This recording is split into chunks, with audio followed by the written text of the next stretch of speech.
যে কোনো ঘটনাকে কেন্দ্র করে আমরা দেখি, সেটা দুর্ঘটনা বলেন বা স্বাস্থ্য খাতে মৃত্যু বলেন, সবসময় দেখি যে কজন মৃত্যুবরণ করলো এই সংখ্যাটাকে একটু আর কি ধামাচাপা দেওয়ার চেষ্টা করা হয় সঠিক সংখ্যাটাকে। আমরা সরকারকে আহ্বান জানাই যে বেসরকারি এবং সরকারি হিসাবে ব্যাপক একটা লক্ষ্য করা আছে। তো আমরা আহ্বান জানাই যে এই গড়মিলের কারণে কিন্তু জনগণের একটা অনাস্থা তৈরি হয়।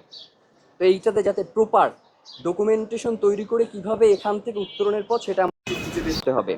আর একটা জিনিস আমরা বেশ কয়েক বছর ধরেই লক্ষ্য করছি যে টিকা কেন্দ্রিক বাংলাদেশে একটা কুসংস্কার ছড়ানো হয় যে টিকা গ্রহণ করলে আমাদের স্বাস্থ্য ঝুঁকিতে পড়বে, এই ধরনের ক্ষতি হবে অমুক। এই কারণে অনেকেই টিকা গ্রহণ করতে অস্বীকৃতি জানায় এবং যার পরিপ্রেক্ষিতে আমাদের সামনে এই মহামারীগুলো এসে উপস্থিত হয়। তা আমরা জানাবো যে যাতে শিশু অপুষ্টি দূর করতে এবং ভিটামিন এ সহ পুষ্টি বৃদ্ধিতে যাতে টিকা যে ক্ষতিকারক কোনো বিষয় নয়, এর মাধ্যমে যে আসলে আমাদের অনেক রোগ থেকে পথ রয়েছে এর মধ্য দিয়ে, সেটা জনগণের কাছে সচেতনতার যে বার্তাটা সেটা সরকারের কাছ থেকে আরও জোরদার করতে হবে।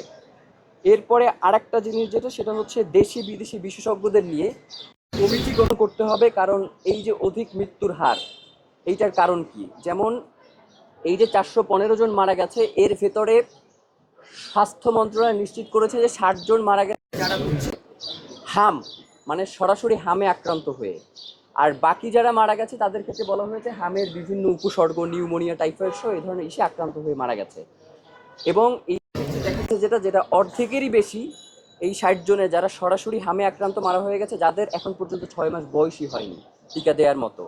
তাহলে কেন আমাদের এই রোগটা দ্রুত ছড়িয়ে পড়ছে এবং এখান থেকে উত্তরণের উপায় কি? এই জন্য দেশি বিদেশি একটা কমিটি গঠন করে আমাদেরকে এই উত্তরণের উপায় খুঁজে বের করতে হবে।